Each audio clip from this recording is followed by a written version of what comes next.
Terjemah Tafsir Al-Marogi Jilid 1 halaman 404. A'udzu billahi minasyaitonir rajim.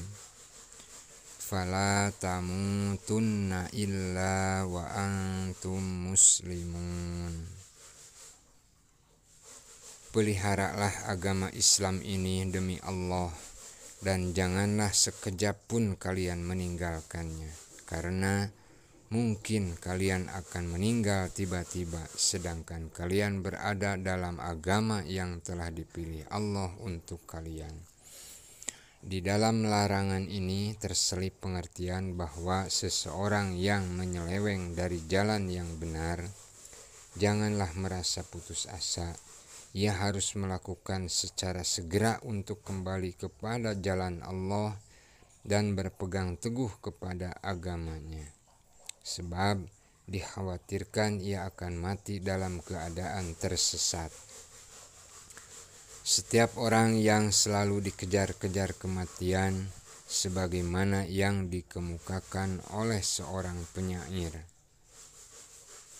Bismillahirrahmanirrahim.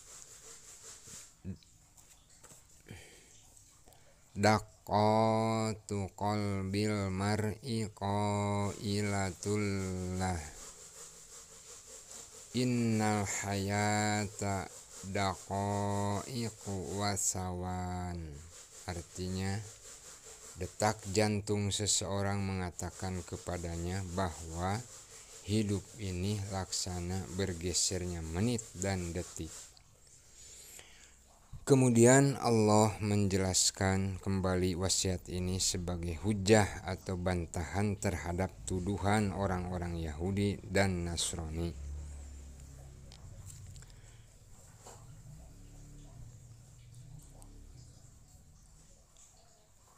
Yang ada pada surah Al-Baqarah di ayat ke-133.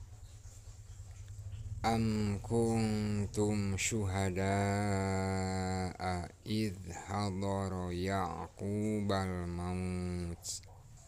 Artinya, adakah kamu hadir ketika Yakub kedatangan tanda-tanda maut? Artinya, apakah kalian Yahudi dan Nasrani tidak percaya kepada Muhammad, dan yang mengingkari kenabiannya adalah orang-orang yang pernah menghadiri Yakub ketika ia menjelang ajal. Kemudian kalian menyangka bahwa Yakub adalah Yahudi atau Nasrani. Ada sesuatu riwayat yang menceritakan bahwa orang-orang Yahudi pernah mengatakan kepada Nabi SAW, "Tidakkah Anda mengetahui bahwa Nabi Yakub itu mewasiatkan anak-anaknya agama Yahudi? Ringkasnya, kalian tidak menghadiri peristiwa tersebut. Janganlah kalian menuduh dengan masalah-masalah yang batil dengan menghubungkannya kepada agama Yahudi atau Nasrani.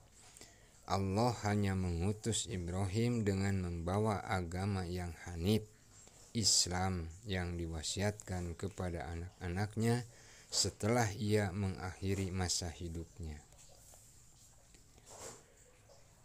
Idh qala li banihi ma ta'buduna mim ba'di.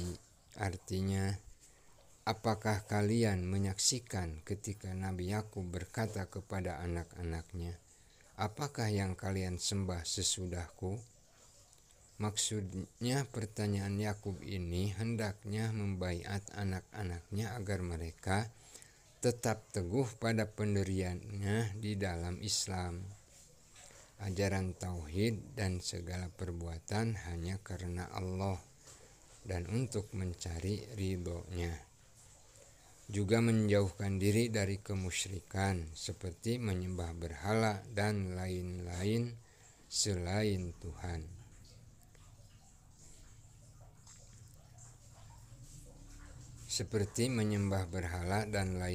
Selain Allah. Hal inilah yang dikehendaki Yakub kepada putra-putrinya, sebagaimana yang tersebut di dalam Surah Ibrahim ayat ke-35. Wajnubni wa baniya an na'budal asnam.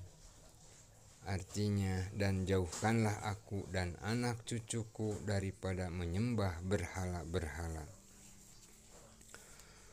Qalu na'budu ilahaka wa ilaha abaika Ibrahim wa Ismail wa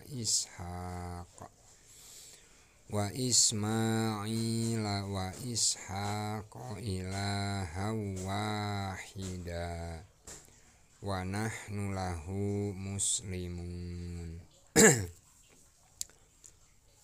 Artinya, anak-anak Yakub menjawab, kami akan menyembah Tuhan yang telah kami ketahui keberadaannya melalui bukti-bukti yang rasional, dan sekali-kali kami tidak akan berbuat musyrik terhadapnya.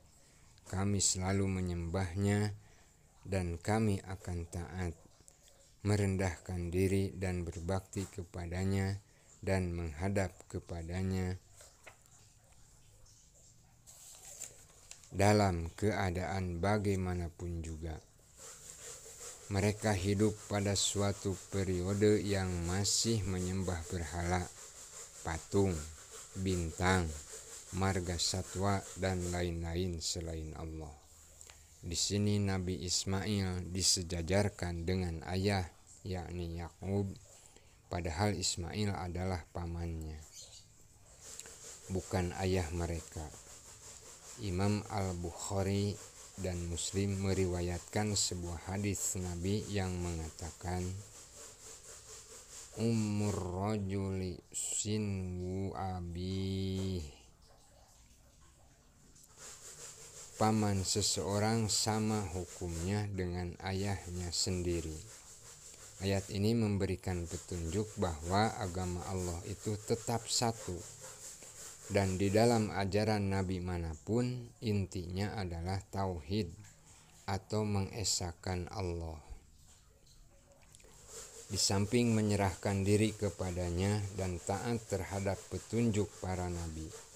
Karenanya banyak kita jumpai para nabi selalu mewasiatkan kepada umatnya seperti yang tersebut di dalam surah Asy-Syura ayat ke-13. A'udzu billahi minasyaitonir rajim. Syara'a lakum minad dini ma wassa bihi Nuhan wallazi auhayna ilaika wa ma wassayna bihi